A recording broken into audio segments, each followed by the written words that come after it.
श्री गुरु तेग बहादुर साहिब के 350वें शहीदी दिवस को समर्पित पंजाब सरकार की श्रद्धा और सत्कार से भरपूर पहल। पंजाब के 23 जिलों में गुरु साहिब के जीवन और बलिदान को दर्शाते light and sound show Srinagar, Gurdaspur, Faridkot और तख्त श्री दमदमा साहिब, तलवंडी साबो से अनंतपुर साहिब तक 4 महान नगर कीर्तन तथा 23, 24 और 25 नवंबर को अनंतपुर साहिब में होने वाले भव्य समागमों में मुख्यमंत्री सरदार भगवंत सिंह जी मान की ओर से सभी को नतमस्तक होने का हार्दिक अनुरोध। आइए अपनी अटूट श्रद्धा और सत्कार के साथ इन समागमों का हिस्सा बने।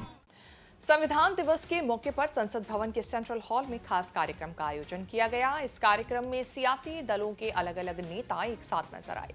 सामने मंच पर देखा जाए तो पीएम नरेंद्र मोदी और नेता प्रतिपक्ष राहुल गांधी एक ही कतार में नजर आए।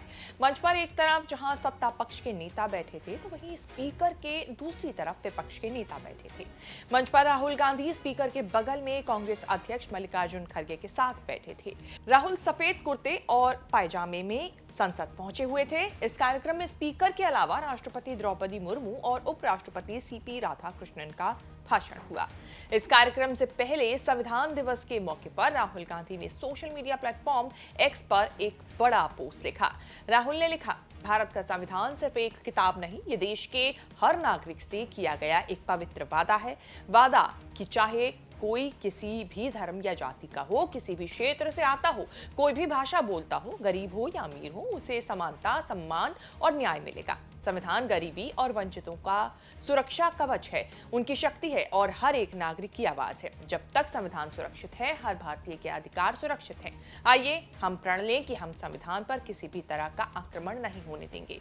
इसकी रक्षा करना मेरा कर्तव्य है और इस पर होने वाले हर प्रहार के सामने सबसे पहले खड़ा रहूंगा। आप सभी को संविधान दिवस की हार्दिक शुभकामनाएं। जय हिंद, जय संविधान। दरअसल 2 दिन पहले ही यानी सोमवार को एक सरकारी कार्यक्रम से नदारद रहने पर बीजेपी ने राहुल गांधी को जमकर घेरा था। 24 नवंबर को जस्टिस सूर्यकांत ने देश के 53वें चीफ जस्टिस के रूप में शपथ ली थी। सीजेआई के शपथ ग्रहण समारोह में कांग्रेस सांसद और लोकसभा में नेता प्रतिपक्ष राहुल गांधी के शामिल न होने की वजह से कड़ी आलोचना उनकी हुई थी। बीजेपी ने आरोप लगाया कि राहुल गांधी की इस शपथ ग्रहण समारोह में शामिल न होकर डॉक्टर BR अम्बेडकर और संविधान का अनादर किया है। लेकिन अब संविधान दिवस के मौके पर राहुल गांधी संसद भवन के सेंट्रल हॉल में नजर आए हैं। संविधान दिवस पर आयोजित इस कार्यक्रम में राष्ट्रपति मुर्मू ने कहा, हमारा संविधान हमारी राष्ट्रीय अस्मिता की पहचान है। ये औपनिवेशिक पहचान को त्याग करके राष्ट्रवादी भावना के साथ आगे बढ़ने का मार्गदर्शक ग्रंथ है। दंड के स्थान पर न्याय की भावना पर आधारित भारतीय न्याय संहिता को लागू किया गया है। ऐसे अनेक प्रगतिशील चीजों को सार्थक विमर्श के बाद पारित करने के लिए मैं संसद सदस्यों की सराहना करती हूं।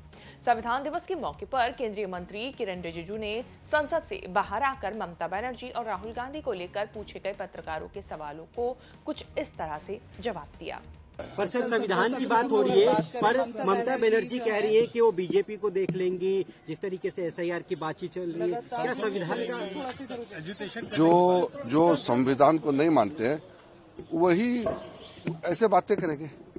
संविधान को जो भी मानते हैं वो हर सिस्टम, हर संस्था, हर प्रक्रिया और हर पद का गरिमा को ध्यान में रखते हुए ऐसा बात नहीं करेगा। और जो गैर संवैधानिक बात करते हैं वो लोग संविधान किताब पकड़ने से थोड़ी होता है। संविधान का मतलब क्या होता है? संविधान के तहत जो भी चीज होते हैं, चाहे संस्था हो चाहे वो प्रथा हो, सबको मानना चाहिए। यही संविधान का मूल रूप से हम लोग को मानना होता है। नेता विपक्ष के लिए क्या कहेंगे? नेता विपक्ष लगातार और SIR को एक तरीके से जो है एक्सरसाइज। मेरा तो देखिए इस मामले में एक ही चीज, मैं तो उपदेश दे नहीं सकता हूँ, मैं आग्रह कर सकता हूँ। उपदेश तो मैं दे नहीं सकता हूँ। मैं आग्रह करना चाहता हूँ, संविधान किताब को ही नहीं बल्कि संविधान के किताब के अंदर में जो लिखा है, भाव है, स्पिरिट है, उसको भी मानना चाहिए सबको। इस रिपोर्ट में इतना ही। इस रिपोर्ट को लेकर आपकी क्या राय है, कमेंट करके जरूर बताएं और इस तरह की खबरें आगे भी देखने के लिए आप बने रहें न्यूज़ तक के साथ।